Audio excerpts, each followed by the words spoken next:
Let's discuss a few of these risk factors further. First, let's talk about vaginal delivery in two major ways that the support system can be compromised. The first is overstretching. You might also hear this called as overdistension or microtrauma. The pelvic floor muscles and the connective tissue have to stretch significantly to allow the baby to pass through the vaginal opening. So here we have the pubic bone, these are the pelvic floor muscles, and that's the vaginal opening. And the baby is about to pass into that vaginal canal. And then here we have the baby at the vaginal opening. Look at those pelvic floor muscles. Aren't they amazing to stretch?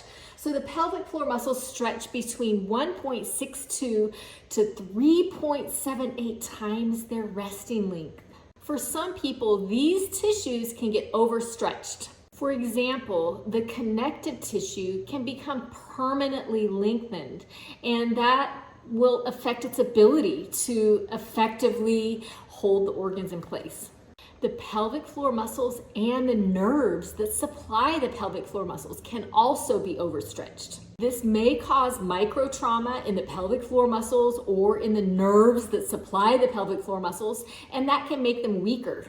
Sometimes the deep pelvic floor muscles can also tear during a vaginal delivery. Let's do an anatomy review in this position. So we are looking into the pelvis from above. So this would be, we're looking into the pelvis, we're turning the pelvis, and we're kind of looking at it like that. So like we're looking into the bowl. Here's the pubic bone in the front, the tailbone in the back. All of these are pelvic floor muscles. That's your urethral canal for urine, the vaginal canal, and the rectum. The pelvic floor muscles attach behind that pubic bone and then sling around to attach to the other side. We are looking at the deep pelvic floor muscles, or that levator ani group of pelvic floor muscles. And remember that it's that group that is the most important for support, for supporting those organs from below. These muscles can actually tear during a vaginal delivery. So this arrow right here is pointing to part of the pelvic floor muscles that have torn off of that pubic bone. That is called a levator avulsion. When they tear, they typically tear at the front where it's attaching to the pubic bone, and they usually start towards the inside and then tear outwards like that. One more factor to consider with tearing is the depth of the tear. So imagine like your bicep. Let's say the top layer tore, but you might have several other layers underneath there that are still intact. The same concepts can apply here to levator avulsions. So it can tear from inside to outside, and it can also tear in levels or stages there. The tears can be small and just affect a few fibers, or they can be big and affect multiple layers and go further out. The tears can be on one side, or they could also be on both sides. Levator avulsions are only recently gaining attention in the medical community, so in the past they may have gone unnoticed and untreated. They can be diagnosed with an MRI or with an ultrasound or with a trained provider that is feeling for that levator avulsion. There are different research studies and different statistics out there on levator avulsions. One study showed that 18 to 20% of women have a levator avulsion after their first vaginal delivery. Risk factors, or people who are at higher risk for levator avulsions, are those that include vaginal deliveries with prolonged pushing, a forceps delivery, and obstetric anal sphincter injuries. In fact, a forceps delivery increases the risk of levator avulsions from 3.8 to 14.7 times those that didn't have forceps. 35 to 71% of people that have a forceps delivery have levator avulsions. Now we're back to the hammock.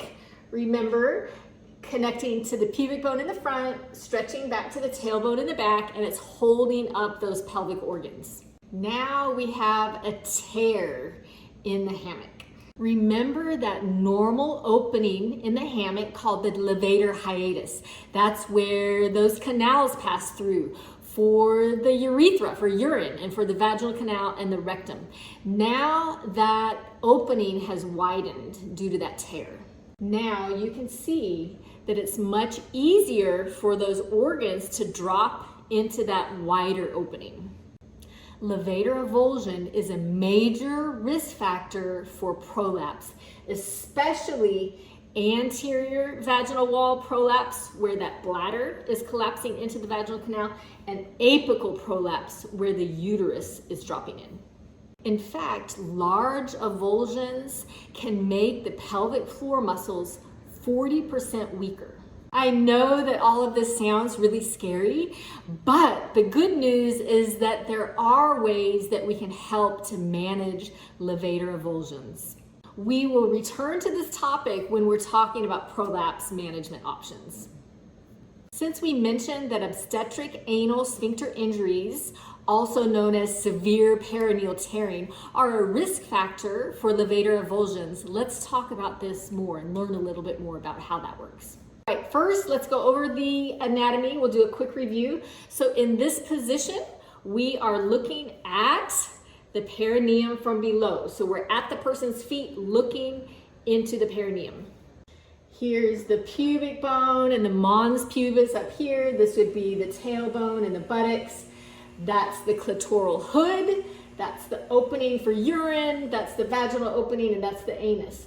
The smooth area of skin in between the vaginal opening and the anus is called the perineum or the perineal body. During a vaginal delivery, it's common for tears to happen. Remember how much those tissues had to stretch to allow that baby's head to come through. Most tears occur in the perineal body, but I would like to mention that it is possible for tears to go up into the vaginal walls. It's also possible for tears to go up towards the urethra and even up towards the clitoris. So with most of the tears happening towards the perineal body, these are called perineal tears or perineal lacerations. Perineal tears or perineal lacerations are described based on how severe they are. So they're described as first, second, third, or fourth. There is some sub-staging that can happen too, but we're going to go over the general 4 stages of perineal lacerations. Before we go into the different stages here, let's just review the anatomy. So here is a sketch of the vulva. We have the labia majora on the outside, then we have the labia minora. That's the clitoris. That's the urethral opening where urine exits. That's the vaginal opening. Here is the perineal body, and then that's the anus. So at 0, no tearing happened. Fantastic. Wonderful. First degree lacerations are the least severe, only the skin tears. They may or may not require stitches, and they usually heal within a few weeks. Second degree tears or lacerations, let's check that out. So that's the vaginal opening. Here the tear has gone into the perineal body a little bit deeper, and it can be a small second degree tear, or it could be a longer second degree tear that goes all the way down almost to the anus. Second degree tears can be small or large. They can go up into the walls of the vagina, and like I just showed you, they could even go down towards the anus. They involve that superficial layer of skin, but they also go deeper into that superficial layer of pelvic floor muscles.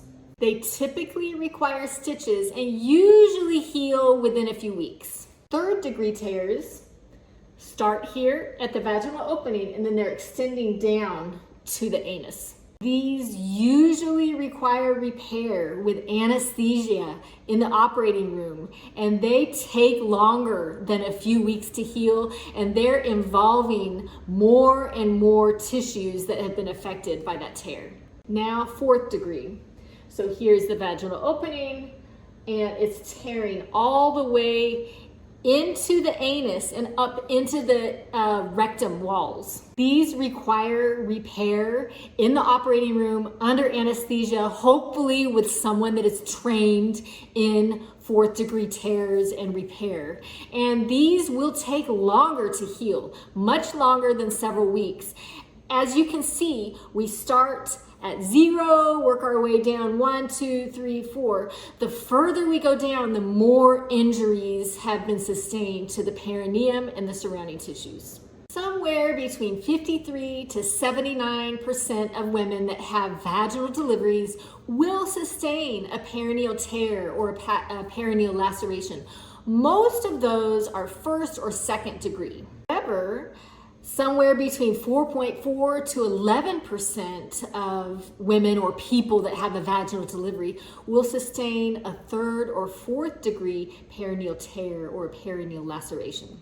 According to ACOG, or the American College of Obstetricians and Gynecologists, sometimes when the tear is examined right after a vaginal delivery, it can be difficult to stage. So a severe 2 may actually be a stage 3 or 3rd degree. And so it may be incorrectly staged as a 2. So the true rate of 3rd and 4th degree tears may actually be higher than what these statistics say. 3rd and 4th degree tears or perineal lacerations are also called obstetric anal sphincter injuries. A short name for that is called OASIS. These are the ones that seem to be more at risk for levator ani injuries, although some of the research is mixed.